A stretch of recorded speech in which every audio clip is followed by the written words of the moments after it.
ये तो बहुत कमजोर हैं। कुछ भी खाते हैं इनके तन को लगता ही नहीं। इन्हें एनर्जिक 31 दीजिए। एनर्जिक 31? जी हाँ, तंदुरुस्ती और ताजगी के लिए एनर्जिक 31 कैप्सूल।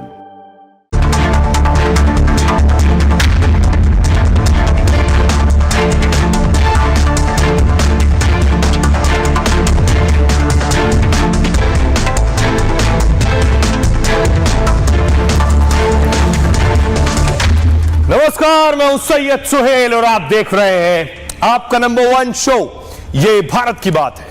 उम्मीद करते हैं आप सभी पूरी तरह से फिट होंगे और बहुत बहुत सेहतमंद होंगे। आइए आपको बताते हैं आज ये भारत,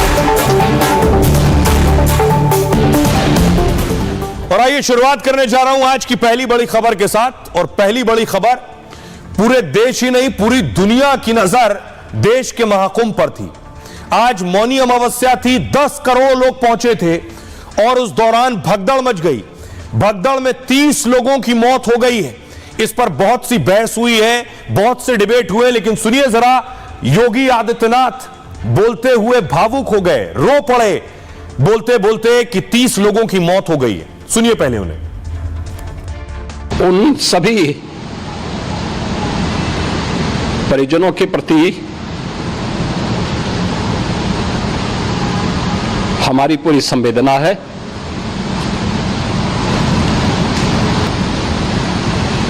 उन सभी परिजनों के प्रति हमारी पूरी संवेदना है। हम लोग रात्रि से ही लगातार प्रशासन के संपर्क में हैं। मेला प्राधिकरण, पुलिस प्रशासन, एनडीआरएफ, एसडीआरएफ,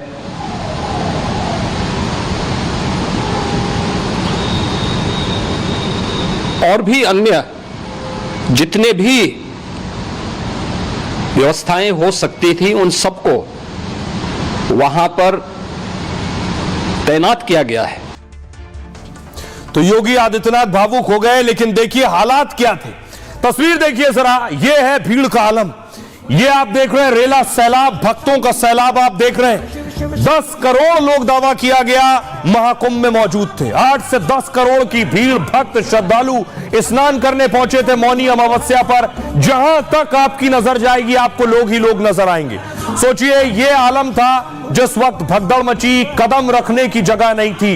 यहां से वहां तक आपको श्रद्धालु और भक्त नजर आ रहे हैं। और देखिए जरा एक और तस्वीर में आपको दिखाऊं, यह है आलम। आप देख रहे हैं लोगों ने सामान ऊपर उठा रखा है, खचाखच भीड़ आपको नजर आ रही है।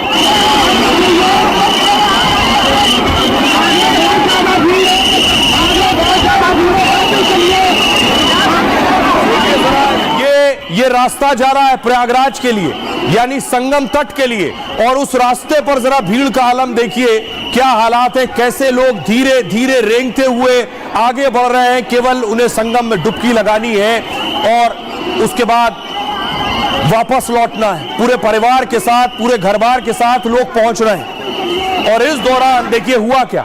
भगदड़ के वक्त की तस्वीर मैं आपको दिखाने जा रहा हूं। कुछ सेकंड में, सिर्फ 50 सेकंड में यहां आपको भगदड़ नजर आएगी। ये बैरिकेडिंग जो आप देख रहे हैं, ये एरो से मैं आपको दिखा रहा हूं। पीछे भगदड़ हुई, उसका धक्का आगे आपको दिखेगा।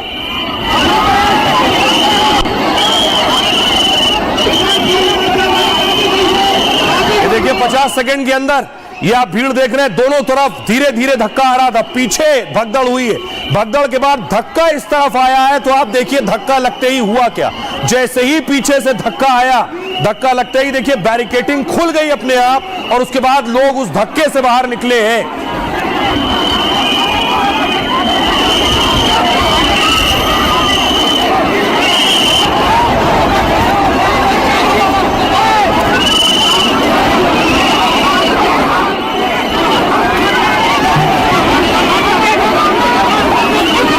देख रहे हैं ये पीछे से जो धक्का आया है, और उसके बाद हालत ये हो गई कि बैरिकेडिंग खोली गई और लोग दूसरी तरफ निकले उस धक्के को, पीछे धक्के के। ये 50 सेकेंड उसी वक्त की तस्वीर है। सोचिए यही भीड़ थी, यही हालात थे, और पीछे से धक्का आया है।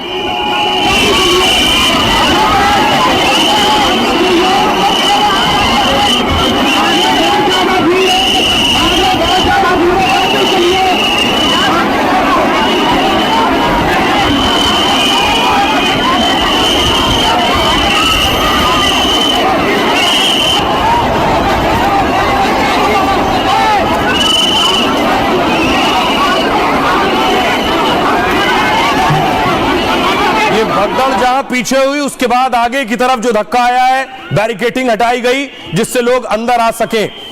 अगली तस्वीर दिखाऊं, उसके बाद कमिश्नर मौके पर पहुंचे। कमिश्नर लगातार अनाउंसमेंट कर रहे हैं कि लोग वहां रुके नहीं, स्नान करें और वहां से हट जाए वरना भीड़ बढ़ती चली जाएगी। श्रद्धालु सुन रहे हैं, यहाँ लेटे रहने से कोई फायदा नहीं है। जो सोवत है सो खोवत है। उठिए उठिए, स्नान करिए और ये आपके सुरक्षित रहने के लिए बहुत आएंगे और भगदड़ मचने की संभावना है। आप पहले आ गए हैं तो आपको सबसे पहले अमृत मिल जाना चाहिए। सभी श्रद्धालुओं से करबद्ध निवेदन है, उठे उठे उठे, सोए ना। और उसी जगह जहां भगदड़ हुई उसके बाद फिर थोड़े सा धक्का मुक्की शुरू हुई। ये देख रहे हैं भगदड़ के वक्त क्या होता है, ऐसे हालात पैदा होते हैं, एक के ऊपर एक लोग गिरने लगते हैं, खुद को संभाल नहीं पाते हैं।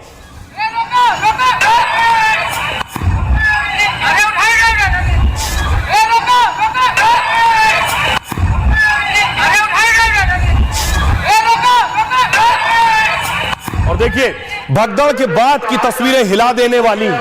ये आप देख रहे हैं, जहां तक नजर जाएगी कपड़े पड़े, कंबल पड़े, सामान पड़े। बाहर जाने की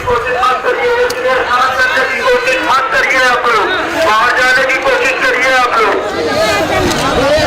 संगम रोड पे स्नान नहीं हो सकता, संगम रोड पे स्नान करने की कोशिश ना करें। आप कहीं भी स्नान करें और अपने गंतव्य की ओर वापस जाएं। ये जो तस्वीरें मैं आपको दिखा रहा हूं, भगदड़ के बाद की तस्वीरें आपको नजर आ रही हैं। चारों तरफ लोगों का सामान बिखरा है, जो भगदड़ में कुचल गए, दब गए, भागने के दौरान उनका सामान है। सर्दी बहुत ज्यादा थी, लोग कंबलों के साथ, शॉल के साथ पहुंचे थे। चारों तरफ आपको शॉल, कंबल नजर आ रहे हैं, कपड़े नजर आ रहे हैं, बैग्स नजर आ रहे हैं। यहीं भगदड़ हुई, यहीं पर 30 लोगों की जान गई है, 30 लोगों की मौत हुई है, 60 लोग घायल हुए हैं। लेकिन जैसे ही लोग घायल हुए उसके बाद आपको बताऊं, फौरन मौके पर जो परिजन थे उनका हाल देखिए जरा, रोते बिलखते परिजन, क्योंकि 30 लोगों की जान चली गई थी, अपने लोगों का पता नहीं चल रहा था।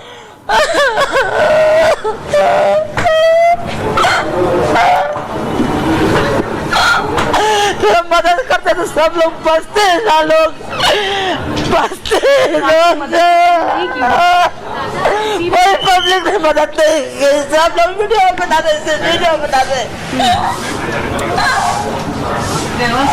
हम चिल्ला रहे एम्बुलेंस मंगाओ, एम्बुलेंस मंगाओ तो कोई नहीं मंगा। लास्ट आर्मी ने आके हमें हेल्प की है तो जब भी हम उठ पाए तब तक कोई नहीं उठाया हमें घर से। ये बहुत बुरी काम करती है इधर।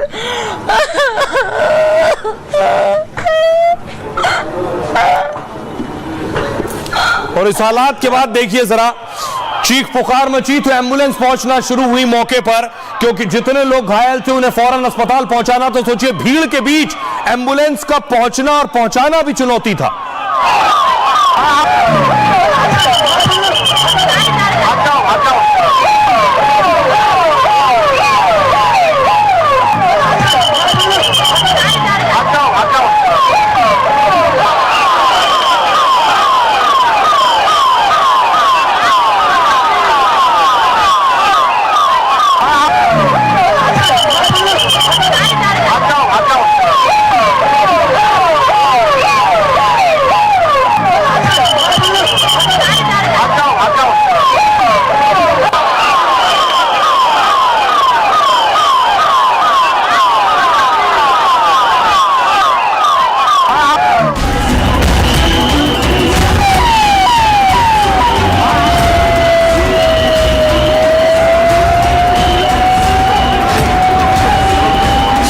घटना दुखद है।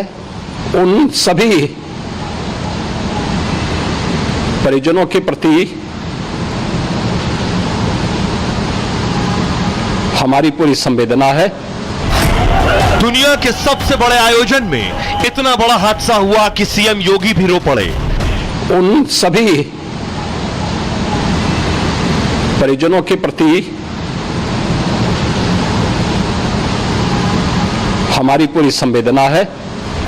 महाकुंभ में अमृत स्नान पर ऐसी भगदड़ मची कि हर तरफ चीख पुकार मच गई। बेकाबू भीड़ थमी तो सामने आया दिल दहला देने वाला मंजर। 30 की जान चली गई और 50 से ज्यादा जख्मी हो गए। अपने मर्द चुप्पे अली करी गंगा माई डुबकी लगाई कुंभ का दिल्ली मर्द बा बेटा बा लास्ट आर्मी ने आके हमें हेल्प की है तो जब भी हम उठ पाए तब तक कोई नहीं उठाया हमें इधर से। मौनी अमावस्या पर रिकॉर्ड तोड़ भीड़ आने का अनुमान था। 10 करोड़ लोगों के आने का पूरा इंतजाम था। कई स्तर के अलर्ट और चेतावनी भी जारी हुई। सभी श्रद्धालु सुन लें, यहाँ लेटे रहने से कोई फायदा नहीं है। जो सोवत है सो खोवत है और भगदड़ मचने की संभावना है। फिर आधी रात को ऐसा हुआ कि सारे इंतजाम कम पड़ गए। इसके बाद सीएम योगी एक्शन में आ गए। लखनऊ में इमरजेंसी मीटिंग की। प्रधानमंत्री मोदी ने भी योगी को 3 बार फोन लगाया और हालात की जानकारी ली। सीएम योगी ने हादसे की न्यायिक और सीआईडी जांच के आदेश दिए। ये मौतें हुई हैं,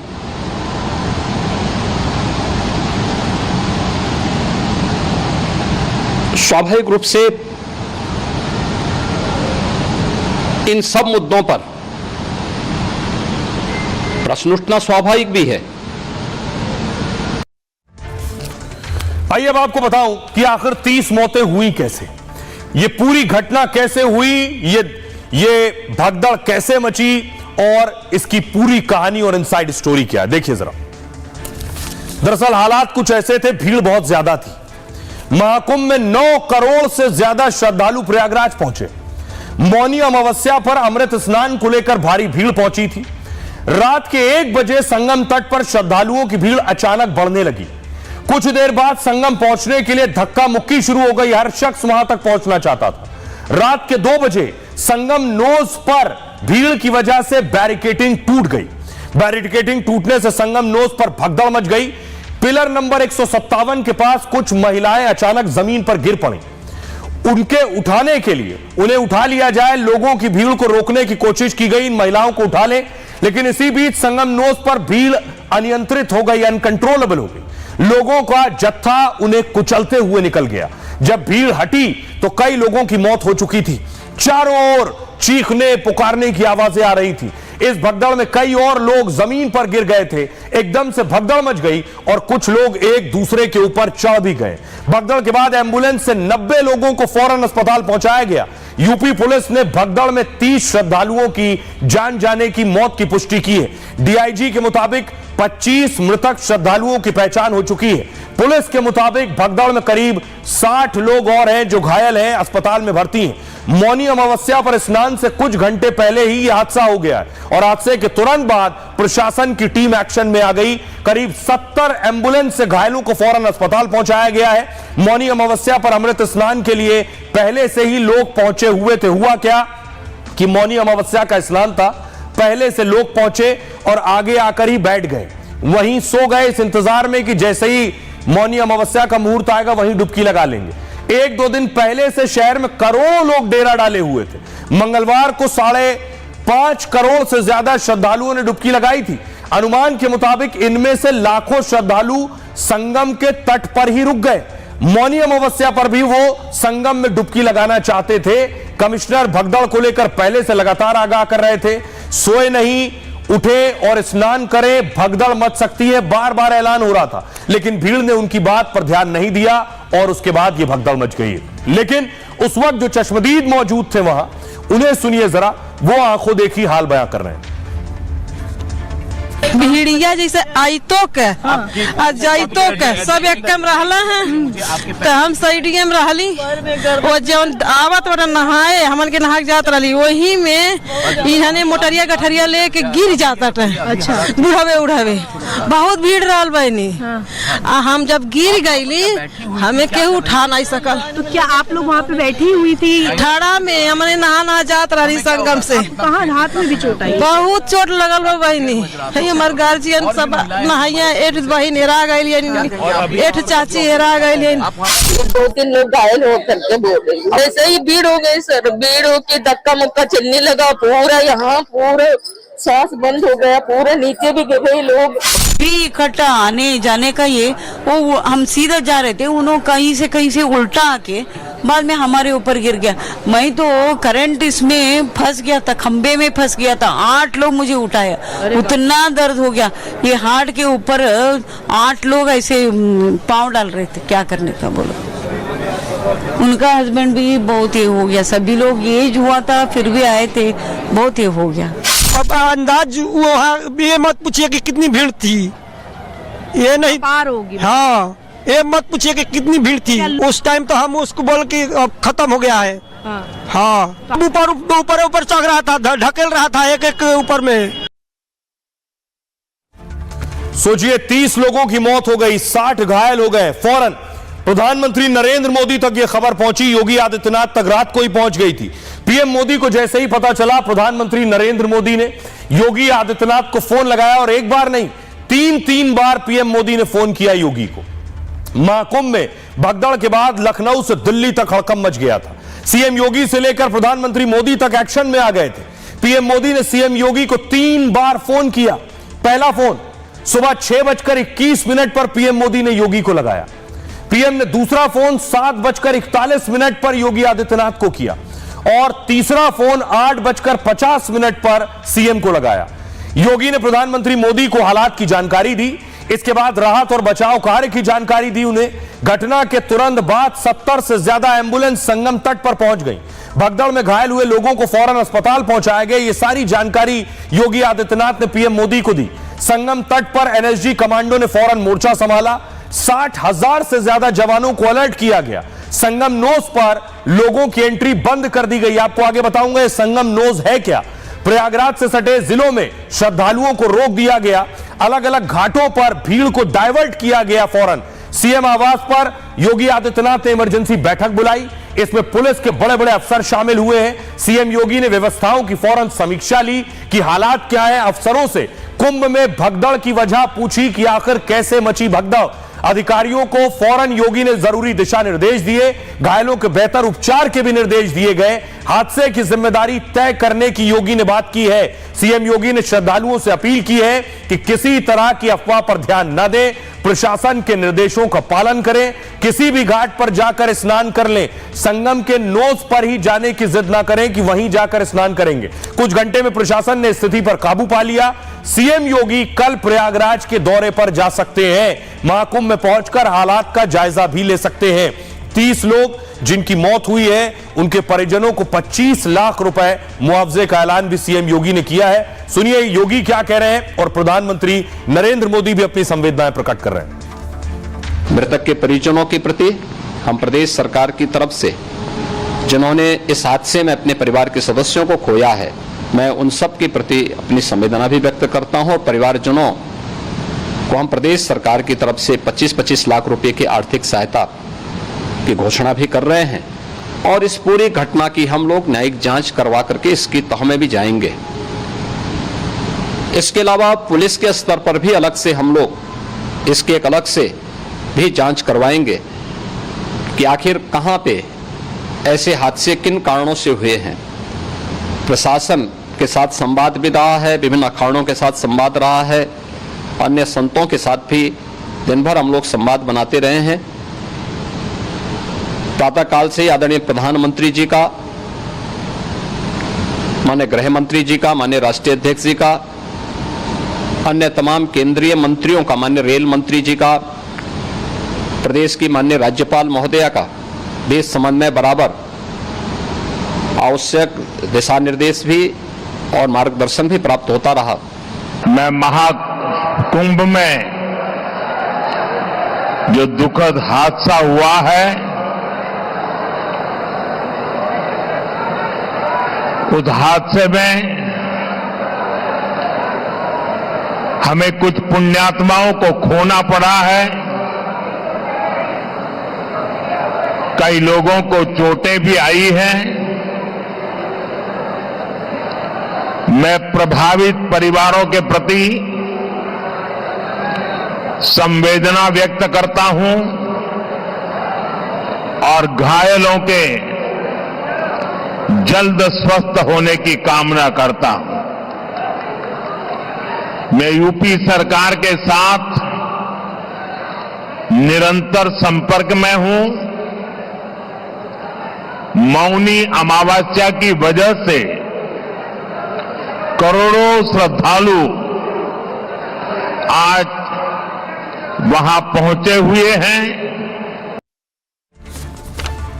तो पीएम मोदी और योगी आदित्यनाथ को आपने सुना, लेकिन सोचिए वो सियासतदान जो पहले दिन से सवाल उठा रहे थे, वो जैसे मानो मौके की ताक में थे, उन सब ने सवाल उठाने शुरू कर दिए। उन्होंने या उनकी पार्टी के नेताओं ने। सबसे पहले देखिए, प्रधानमंत्री को आपने सुना, पीएम तक जब खबर पहुंची तो उन्होंने लिखा, प्रयागराज महाकुंभ में हुआ हादसा अत्यंत दुखद है।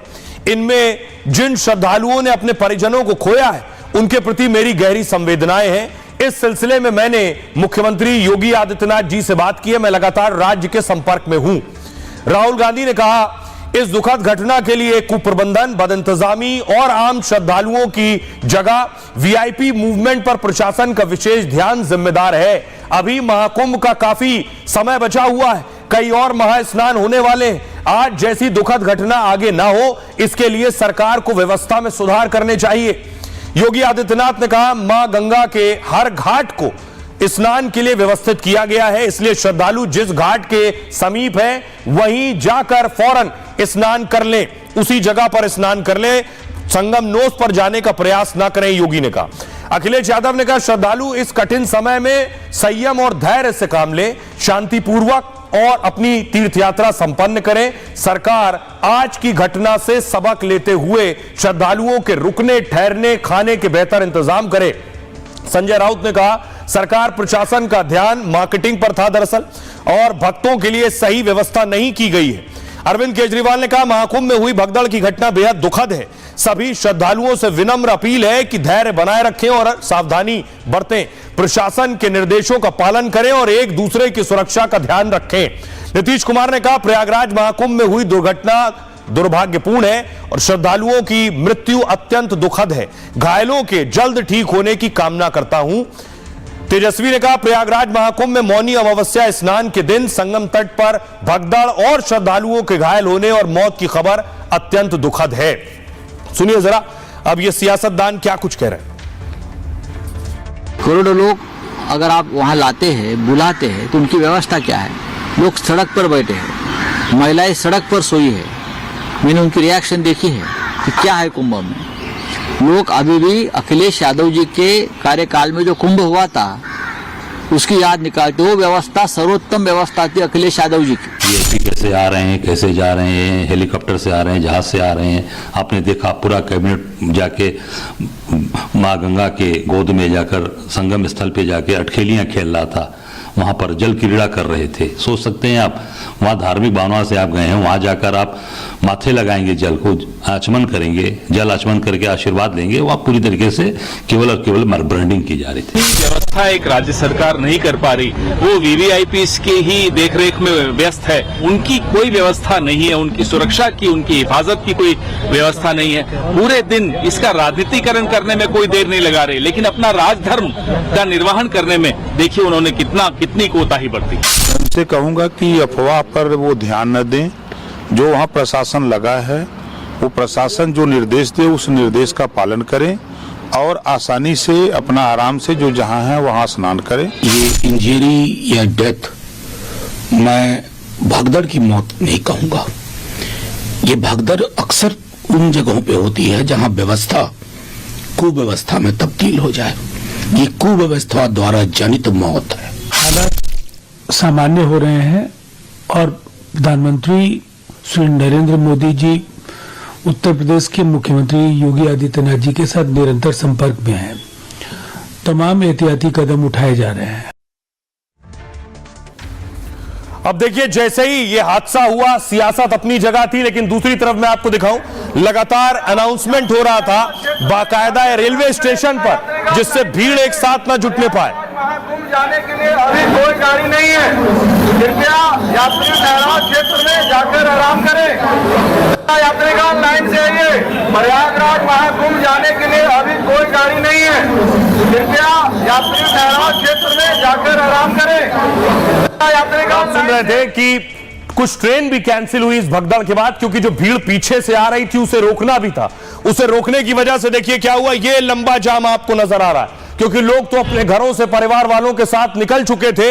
ये जरा जाम की तस्वीरें देखिए, कई किलोमीटर लंबा जाम, क्योंकि कोशिश ये थी कि प्रयागराज जाने वाली जो सीमाएं थी उन्हें फौरन सील किया जाए, ज्यादा भीड़ बढ़ने से रोका जाए, ज्यादा श्रद्धालुओं के आने से रोका जाए, इसलिए सारे बॉर्डर सील कर दिए गए। आइए आपको बताऊं कि किस तरह से सारी सीमाएं सील की गई हैं। दरअसल गाड़ियों का रेला देखिए जरा, ये आप देख रहे हैं, ये हालत थी गाड़ियों की। प्रयागराज की सभी सीमाएं सील कर दी गई। मध्य प्रदेश, बिहार, झारखंड से आने वाले भक्त परेशान थे। उत्तर प्रदेश के दूसरे जिलों से भी गाड़ियों की एंट्री बंद।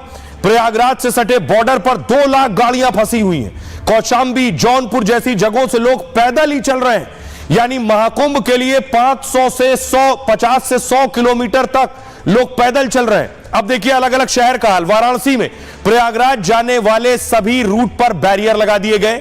महाकुंभ जा रही 40,000 गाड़ियां रोक दी गई। 200 से ज्यादा बसें घंटों से रास्ते में फंसी रही। प्रयागराज के रास्ते 20 किलोमीटर लंबा जाम लग गया। चित्रकूट, प्रयागराज से चित्रकूट सिर्फ 125 किलोमीटर दूर है, लेकिन 10 से 12 घंटे से भारी जाम लगा रहा। 10-12 घंटे एक्सप्रेसवे पर 10 किलोमीटर लंबा जाम लग गया। प्रशासन ने कहा 4-5 दिन के लिए हमने रास्ता बंद किया है। मिर्जापुर, महाकुंभ में इतनी भीड़ बढ़ी कि मिर्जापुर रूट जाम हो गया। मिर्जापुर में 10,000 से ज्यादा गाड़ियां रोक दी गई। कल रात से निकले हजारों लोग अब तक नहीं पहुंचे हैं। प्रशासन लोगों से अभी प्रयाग ना आने और जाने की अपील कर रहा है। इसके बाद कुछ लोगों ने मिर्जापुर में ही गंगा में स्नान कर लिया है, लेकिन बहुत से लोग 12 घंटे से जाम में फंसे हुए हैं। रीवा, मध्य प्रदेश से महाकुंभ जाने वाले लोग रीवा से होकर जाते हैं, लेकिन रीवा बॉर्डर पर 50,000 गाड़ियों को रोका गया। रीवा से प्रयागराज के रास्ते में 15 किलोमीटर लंबे जाम की खबर है। लाखों लोग 20-20 घंटे से रास्ते में फंसे हुए हैं और ना वो घर लौट पा रहे हैं और ना महाकुंभ आ पा रहे हैं। ये हालात है। हाईवे पर पुलिस और मेडिकल स्टाफ लगाया गया है। तो ये स्थिति इस वक्त बनी हुई थी। सुनिए जरा, जो लोग फंसे हुए रास्ते में, एक वो जो प्रयागराज पहुंच चुके हैं संगम तट तक जाना है स्नान करने, लेकिन जो वो रास्ते में है प्रयागराज में एंट्री करने वाले हैं या उससे पहले अपने शहरों में कहीं बीच में हाईवे में फंसे। सुनिए लोग क्या कह रहे हैं। प्रयागराज प्रशासन की सूचना के अनुसार अभी वहां पर जाने की स्थिति नहीं है। पूरा मेला परिसर श्रद्धालुओं से भरा हुआ है और वहाँ से श्रद्धालु लौटने शुरू हो गए। पिछले 24 घंटे तक वहाँ पर प्रवेश रोका गया है। तो अभी यहाँ पे रोका गया है क्या आपको? कितनी देर से रुके हुए आप लोग? करीब 40 लोग हैं। मेरा नाम है दिलेश रेग्मी। कहाँ से हैं आप? हम पुणे से आए हैं। यहाँ भी चाक घाट बॉर्डर पर आप कितने घंटों से इंतजार कर रहे हैं? हाँ, 3-4 घंटे हो गए। 3-4 घंटे हो गए। अभी क्या उम्मीद लग रही है? उम्मीद है खुल जाएगी थोड़े टाइम में, 1-2 बजे तक तो खुल जानी चाहिए। जिला फोर्स उसके अलावा जो अतिरिक्त पुलिस बल है वो भी लगातार व्यवस्था बनाने में लगा हुआ है कि लोगों का प्रयास है कि जितना जल्दी जो यात्री कुंभ की ओर प्रस्थान कर रहे हैं तो यहाँ उनको कोई असुविधा ना हो। अब आइए आपको बताऊं, ये जो भगदड़ मची ये संगम नोज पर मची है। आपको दिखाने जा रहा हूं, जो लोग नहीं गए वहां तक, ये संगम नोज है क्या। ये जो तस्वीर आप देख रहे हैं, ये जो कर्व आप देख रहे हैं, यू कर्व जो आप देख रहे हैं, इसी को कहते हैं संगम नोज। संगम नोज, जहां संगम हो रहा है, तीनों नदियों का संगम हो रहा है, तीनों धाराओं का संगम हो रहा है, ये है वो नोज। इसलिए जो भी श्रद्धालु भक्त पहुंचता है उसकी कोशिश है कि जहां संगम हो रहा है वहीं पहुंच जाऊं, उसी नोज पर पहुंच जाऊं। ये आप देख रहे हैं जो यू बना हुआ है, जो कर्व है, इसी को संगम नोज कहते हैं। तो इस नोज की अहमियत क्या है, मान्यता क्या है, यही वजह है कि भगदड़ इसी जगह पर मची। जो लोग गांव शहरों से आए थे वो यहीं कल से रुके थे। उन्हें लग रहा था जैसे ही मौनी अमावस्या होगी यहीं नोज पर बैठे, यहीं डुबकी लगाएंगे और चले जाएंगे, इसलिए भीड़ वहीं नोज पर और ज्यादा बढ़ गई। लेकिन देखिए जरा इसकी खासियत क्या है। ये जो आप देख रहे हैं कर्व, ये आगे आप देख रहे हैं पानी, आपको नजर आ रहा है दोनों तरफ से पानी आकर मिल रहा है, यही है संगम नोज। महाकुंभ के दौरान संगम नोज पर भगदड़ मची है। प्रयागराज में यह संगम नोज आखिर क्या है, आकार की वजह से संगम नोज नाम पड़ा है इसका। प्रयागराज में गंगा, यमुना और सरस्वती का संगम यहीं पर होता है। तीनों नदी का जहां संगम होता है वही है संगम नोज। गंगा यमुना और अदृश्य सरस्वती का संगम होता है। यहां दोनों नदियों का पानी अलग अलग रंग में दिखाई देता है। यमुना का पानी जहां हल्का नीला होता है, वहीं गंगा का पानी हल्का मटमैला दिखाई देता है। यहां आकर यमुना नदी समाप्त हो जाती है और इसी स्थान पर यमुना नदी गंगा में मिल जाती है। इसी क्षेत्र को संगम घाट के तौर पर चिन्हित किया गया है और साधु संत और आम लोग यहीं आकर स्नान करते हैं। यहां पर स्नान करने का अधिक महत्व है। माना यह जाता है कि यहां स्नान करने से मोक्ष की प्राप्ति होती है और हर बार संगम नोस क्षेत्र को बढ़ा दिया जाता है। इस बार भारी भीड़ को देखते हुए इस क्षेत्र को और बढ़ाया गया। महाकुंभ में यहां हर घंटे 2 लाख लोगों के स्नान करने की व्यवस्था है। पहले यहां हर घंटे 50,000 लोगों के स्नान की व्यवस्था थी, लेकिन उसे बढ़ाकर 2 लाख किया गया। आइए अब आपको सुनवाता हूं, सुनिए जरा साधु संत क्या कह रहे हैं। इसलिए धैर्य पूर्वक सब स्नान करें, ध्यान करें, जप तप करें। निश्चित रूप से इस कुंभ का, इस अमृत पर्व का जो अमृत है उसके वो भागीदार। चाहे अमृत राजसी शाही स्नान में जो यति है, महात्मा है, सन्यासी है, हमारे सभी हजारों हजार लाखों लाख करोड़ के करीब सन्यासी हैं, जो साधु संत 13 के 13 अखाड़ों के जो महापुरुष हैं, वो स्नान करके अपने को सौभाग्यशाली मानते हैं। आज हमारा जो स्नान हुआ अत्यंत दिव्य हुआ और भव्य हुआ, विशाल हुआ। इसके लिए मैं उत्तर प्रदेश सरकार और केंद्र सरकार को पुनः बधाई देता हूँ। जब हम अखाड़े स्नान के लिए निकलते हैं और परंपरा है, जितने भी लोग यहाँ आते हैं नागाओं को देखते हैं, संतों को देखते हैं, संत कैसे निकलते हैं, संतों का क्या भाव है, क्या स्वभाव है, कैसे संत है, कैसे शंकर जैसे दिखते हैं, हरि जैसे दिखते हैं। देखिए हमारा जो भारत है, यहाँ आस्था है, श्रद्धा है, विश्वास है और संतों को यहाँ ऋषि मुनि माना गया है, देवता माना गया है। विधान तो यही है कि मौन रह करके और भगवत स्मरण करते हुए स्नान किया जाए। बहुत ही दिव्य और भव्य है और जो लोग दर्शन कर रहे हैं वो परम सौभाग्यशाली हैं, चाहे वो मौके पर मौजूद हैं, नहीं तो दूरदर्शन और आपके टीवी चैनल के माध्यम से जो देख रहे हैं वो सभी पीढ़ी ही पूरे वर्तमान की भाग्यशाली। तो जहाँ पर है, जिस तट पर है, वहीं पर सब स्नान करें। सामूहिक स्नान को हमने रद्द किया है। स्नान सब करेंगे, लेकिन अब जहाँ जगह मिले वहीं स्नान करें। अगर आप महाकुंभ जा रहे हैं, जाने की सोच रहे हैं, प्लान कर रहे हैं, तो जरूरी जानकारी आपको बताऊं कि भगदड़ से कैसे बचना है आपको। जब इस तरह की भगदड़ आए, ऐसे हालात बन जाए, तो क्या करें।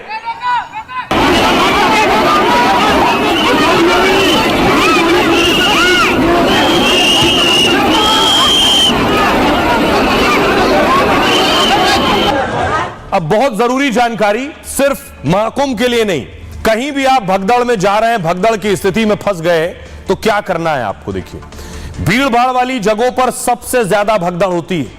महाकुंभ में तो श्रद्धालुओं की संख्या करोड़ों में है। ऐसे में भगदड़ जैसे हालात बनने लाजमी है।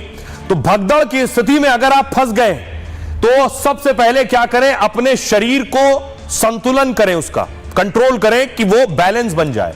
किसी भी हालत में खुद को गिरने से बचाएं।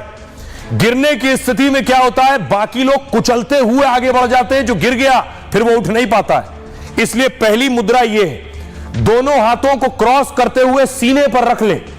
इससे क्या होगा, दम घुटने की संभावना कम होगी। और पैरों को क्या करें, नीचे आप देख रहे हैं, पैरों को हल्का फैलाकर खुद को खड़ा करने की कोशिश करें। इससे शरीर का संतुलन बन सकेगा। और कभी भी भीड़ के विपरीत जाने की कोशिश ना करें, उल्टा साइड में अगर कोई दीवार है या फिर कोई खंबा, कोई बैरिकेडिंग आपको दिख रही, तो उसे पकड़ लें और वहीं खड़े हो जाएं। भगदड़ की स्थिति में चीखने चिल्लाने से बचें। दूसरे को धक्का मारने में अपनी ताकत, अपनी ऊर्जा बर्बाद ना करें। और भगदड़ की स्थिति में दहशत और पैनिक में ना आए। खुद को शांत रखने के लिए गहरी सांसें लें। भगदड़ की स्थिति में अफवाह से भी जरूर बचें। ये सारी चीजें, सारे उपाय आपको करने हैं भगदड़ की स्थिति में। सुनिए जरा डीआईजी क्या कह रहे हैं। स्थिति ठीक है। आज जो सुबह घटना हुई उसका यद्यपि हम लोग अभी सारे कारण दिखवा रहे हैं। जो आज की जो घटना थी, संभवतः उसका कारण ये रहा कि पब्लिक का चूंकि प्रेशर बहुत ज्यादा था। आज कुंभ में 10 करोड़ का आंकड़ा जो है वो पार हुआ है आने वालों का। तो भीड़ का प्रेशर इतना था कि किसी संभवतः गेट पे, चेंजिंग रूम की गेट से किसी के पैर टकराने की वजह से वो गेट गिर पड़ा और एक भीड़ के हिस्से पे गिरा, जिसकी वजह से पैनिक वहां पे हो गया। और पैनिक पब्लिक पे जब गेट गिरा तो उसकी वजह से ये हादसा हुआ। अब सवाल यह है, क्या यह हादसा पहली बार हुआ है? 30 मौतें इस हादसे में हुई हैं, लेकिन इससे पहले भी महाकुंभ में हादसे हुए हैं, मौतें हुई हैं और 1000 जान भी गई है। जी हां, महाकुंभ में भगदड़ मची और तब 1000 मौतें हुई थी। देखिए वो दिन कौन सा था, तारीख कौन सी थी। कुंभ के दौरान पहले भी कई बार भगदड़ हो चुकी है। आजाद भारत का जो पहला कुंभ था उसमें ही भगदड़ मच गई थी। 1000 लोगों की मौत का दावा किया गया उस कुंभ में। 1954 में इलाहाबाद में कुंभ का आयोजन किया गया। 3 फरवरी 1954 को मौनी अमावस्या का मौका था। लाखों लोग स्नान के लिए संगम तट पर पहुंचे थे और बारिश हो गई। बारिश की वजह से चारों तरफ कीचड़ और फिसलन थी। मेले में खुद उस वक्त प्रधानमंत्री जवाहरलाल नेहरू के आने की अफवाह फैली। उन्हें देखने के लिए भीड़ अचानक टूट पड़ी और इसी अफरा तफरी में संगम तट पर भगदड़ मच गई। जो एक बार गिरा वो फिर उठ नहीं सका। जान बचाने के लिए लोग बिजली के खंभों पर चढ़ गए। तब यूपी सरकार ने कहा कि कोई हादसा नहीं हुआ है, लेकिन एक फोटोग्राफर ने उस वक्त चुपके से तस्वीरें खींची। अगले दिन अखबार में वो तस्वीरें छप गईं। संसद में नेहरू को बयान देना पड़ा। Senior photo journalist NN Mukherjee 1954 के कुंभ में उस वक्त मौजूद थे और 1989 में मुखर्जी की आंखों देखी रिपोर्ट छायाकृति नाम से छपी। तब पीएम जवाहरलाल नेहरू और राष्ट्रपति उस वक्त के डॉक्टर राजेंद्र प्रसाद संगम पहुंचे थे। दोनों एक ही दिन स्नान के लिए संगम पहुंच गए थे। उसके बाद 2019 में पीएम मोदी ने हादसे के लिए नेहरू को जिम्मेदार ठहराया। अब देखिए, इसके अलावा 2013 में कुंभ के वक्त भी बड़ा हादसा हुआ था। उत्तर प्रदेश में अखिलेश यादव मुख्यमंत्री थे। आजम खान को मेले का प्रभारी मंत्री बनाया गया। प्रयागराज रेलवे स्टेशन पर यह हादसा उस वक्त हुआ।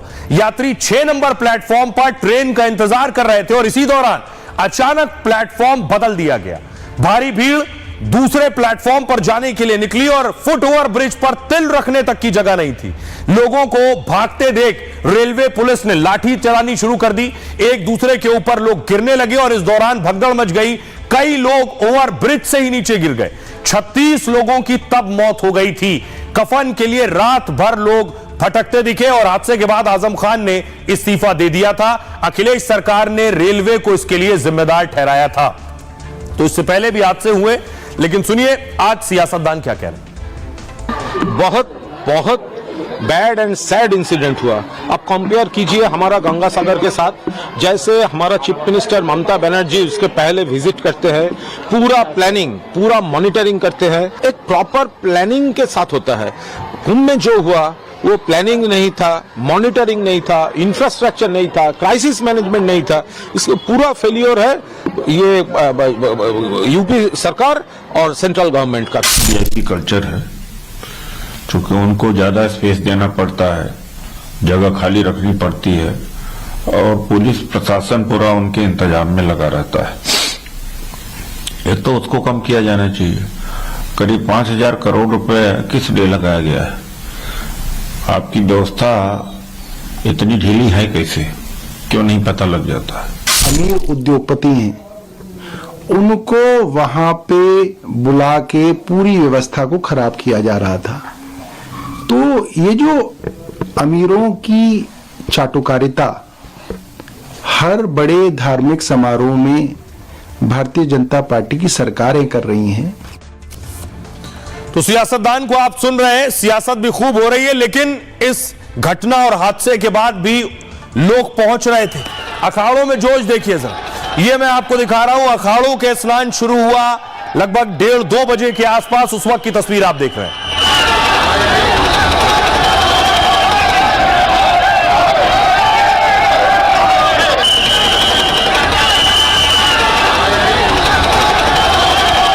उसके बाद देखिए अखाड़े पहुंच रहे थे तो हेलीकॉप्टर पहुंचे और हेलीकॉप्टर ने पुष्प वर्षा शुरू की, फूल बरसाए जाने लगे।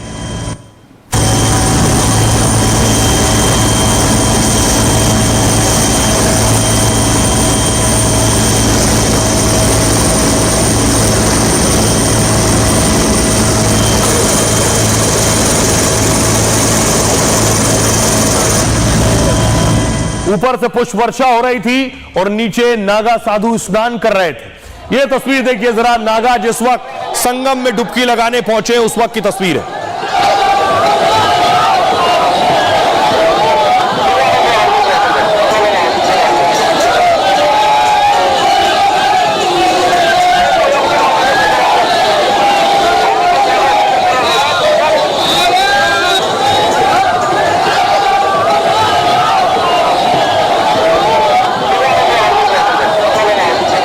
दूसरे अखाड़े भी पहुंचे। अवधेशानंद गिरी, बाबा रामदेव ने एक साथ स्नान किया है।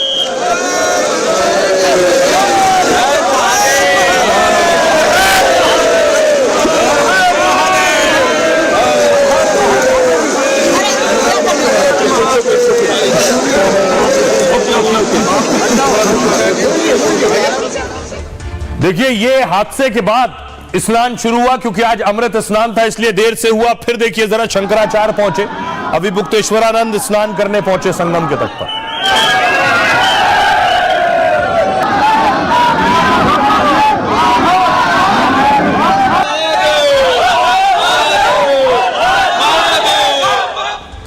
अब आपको बताऊं कि आज भी रिकॉर्ड तोड़ भक्त पहुंचे। सारे रिकॉर्ड आज टूट गए। मौनी अमावस्या पर महाकुंभ में रिकॉर्ड टूटे हैं। एक दिन में 8 करोड़ से ज्यादा लोगों ने डुबकी लगाई है। 3 करोड़ लोग भी महाकुंभ स्नान के लिए कतार में, मतलब 24 घंटे में प्रयागराज में 9 करोड़ लोग पहुंचे।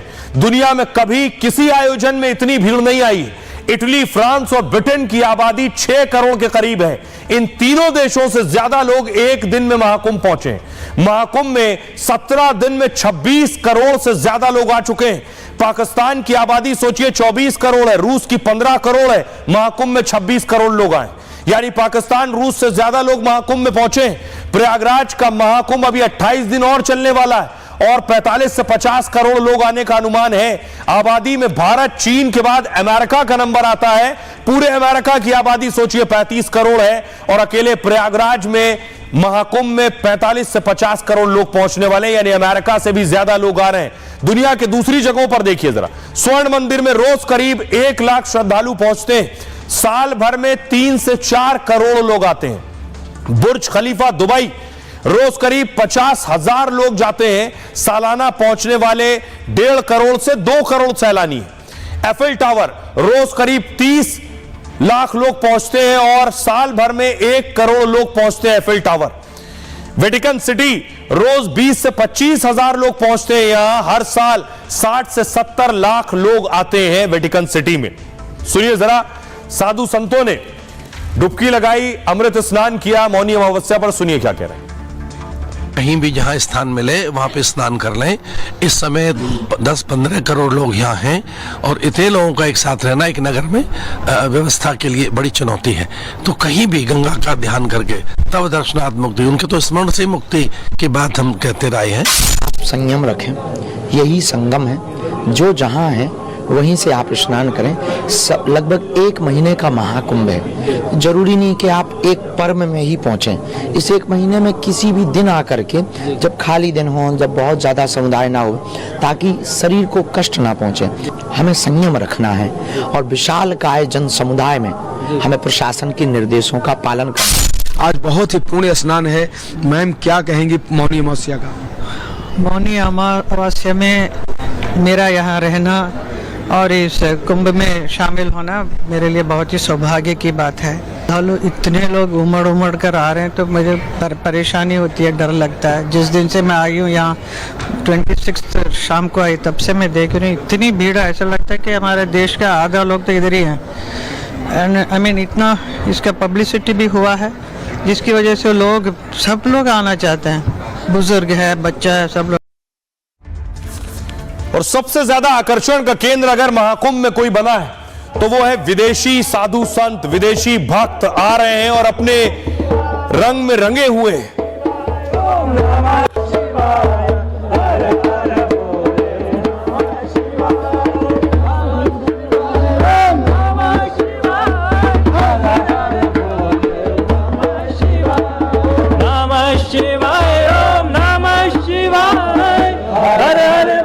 तो विदेशियों को देखने के लिए भी लोग पहुंच रहे हैं।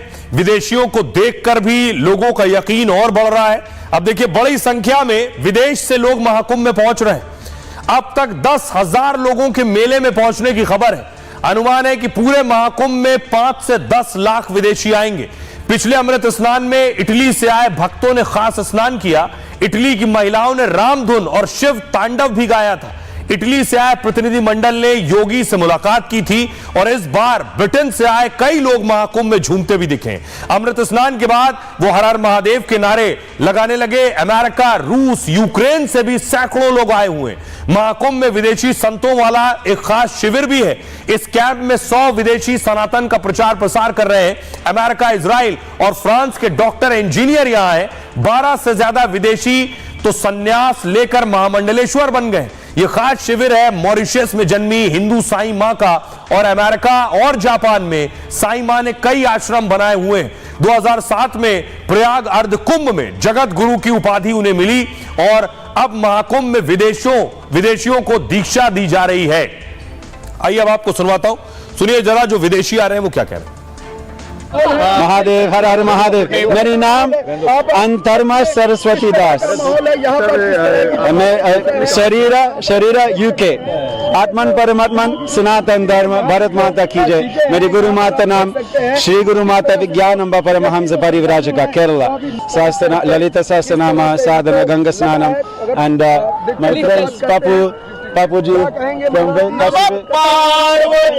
Gangadharai Shiva Gangadharai Hara Hara Bole Om Namah Shivaya Gangadharai Shiva Gangadharai Hara Hara Bole Om Namah Shivaya Om Namah Shivaya Om Namah Shivaya। आइए खबरों में आगे बढ़ते हैं और अब बात देश की राजधानी दिल्ली के चुनावी दंगल की। प्रधानमंत्री नरेंद्र मोदी खुद आज इस दंगल में थे। आपदा जाएगी, बीजेपी आएगी। प्रधानमंत्री नरेंद्र मोदी ने आज खुद मंच से बात कही। पीएम मोदी ने रैली की। आज प्रधानमंत्री नरेंद्र मोदी की दिल्ली के गोंडा में रैली थी। अगली तस्वीर में आपको दिखाऊं, पीएम मोदी के देखिए पांव छुए, जो उम्मीदवार थे वो पांव छू रहे हैं प्रधानमंत्री नरेंद्र मोदी के। प्रधानमंत्री नरेंद्र मोदी ने खुद झुककर फिर उन्हें प्रणाम किया है। ये वो तस्वीर आप देख रहे हैं। अगली तस्वीर में आपको दिखाऊं, राहुल गांधी बवाना में रैली कर रहे थे और उनके निशाने पर अरविंद केजरीवाल थे। अगली तस्वीर देखिए, राहुल गांधी के अलावा अरविंद केजरीवाल भी रैली और प्रचार कर रहे हैं, लेकिन अरविंद केजरीवाल की मुश्किलें। अगली तस्वीर देखिए, असदुद्दीन ओवैसी बढ़ा रहे हैं। राहुल गांधी भी हमलावर है, ओवैसी भी हमलावर है और पीएम मोदी भी हमलावर है। लेकिन अगली तस्वीर देखिए, कल उठा था यमुना के पानी का मामला। आज देखिए, फुल स्क्रीन लीजिए जरा, खुद हरियाणा के सीएम नायब सिंह सैनी पहुंच गए यमुना और उन्होंने देखिए यमुना का पानी पिया, जिसके लिए केजरीवाल ने कहा था जहर मिलाकर भेज रहे हैं। आरोप जो है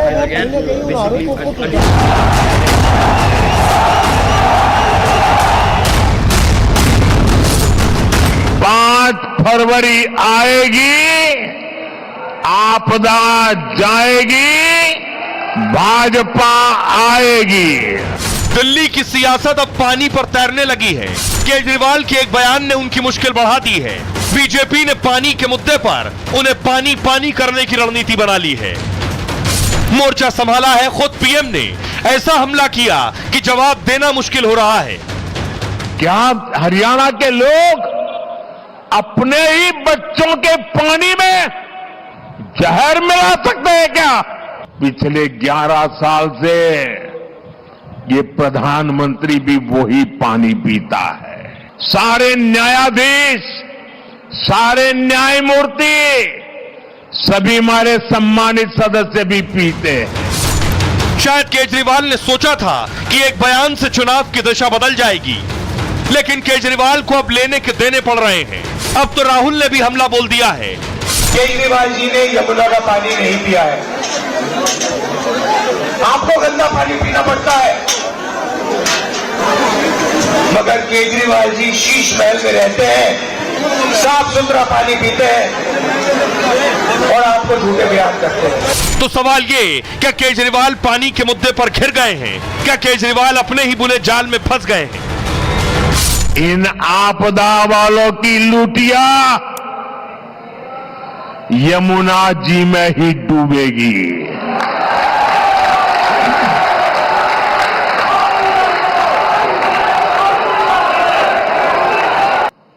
दिल्ली के एक पूर्व मुख्यमंत्री ने हरियाणा के लोगों पर घिनौने आरोप लगा दिए हैं। हार के डर से आपदा वाले बौखला गए हैं। क्या हरियाणा के लोग अपने ही बच्चों के पानी में जहर मिला सकते हैं क्या? हरियाणा का भेजा यही पानी दिल्ली में रहने वाला हर कोई पीता है। पिछले 11 साल से ये प्रधानमंत्री भी वही पानी पीता है।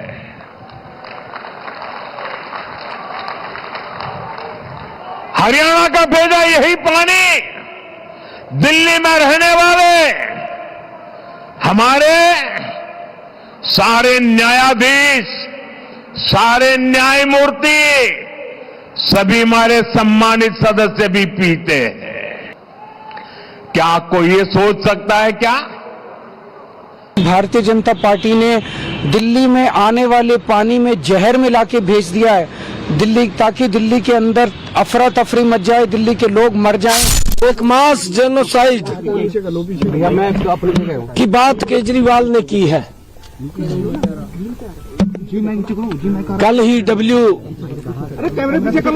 जो वाटर रिसोर्स अथॉरिटी है उसने कल यहाँ के सैंपल लिए हैं। जो पानी के सैंपल थे उसमें कहीं कोई जहर की मात्रा नहीं है। तो दिल्ली का चुनाव पानी पर हो रहा है और काम पर हो रहा है, उतना केजरीवाल घिर रहे हैं। एक और बड़ी खबर और अच्छी खबर है, इसरो ने एक और सफलता हासिल की है, बड़ी कामयाबी। इसरो ने नेविगेशन सैटेलाइट लॉन्च किया है।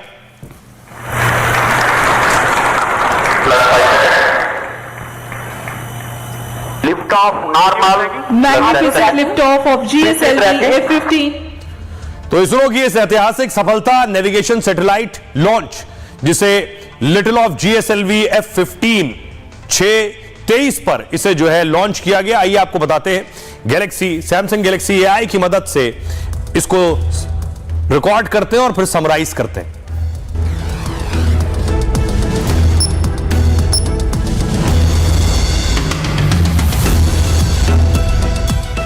इसरो ने नेविगेशन सैटेलाइट को लॉन्च किया, जो भारत में GPS जैसी नेविगेशन सुविधा को बढ़ाने के लिए डिजाइन किया गया। यह सिस्टम कश्मीर से कन्याकुमारी और गुजरात से अरुणाचल तक सक्रिय रहेगा। भारत के बाहर 1500 किलोमीटर के इलाके को भी कवर करेगा। इससे हवाई, समुद्री और सड़क यात्रा के लिए बेहतर नेविगेशन भी मिलेगा।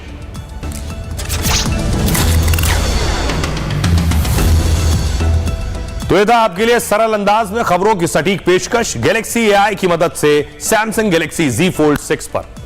बहरहाल ये भारत की बात है में इतना ही। आप अपना और अपनों का बहुत बहुत ख्याल रखिए। शो अगर मिस हो गया है तो आप इसे YouTube पर भी देख सकते हैं।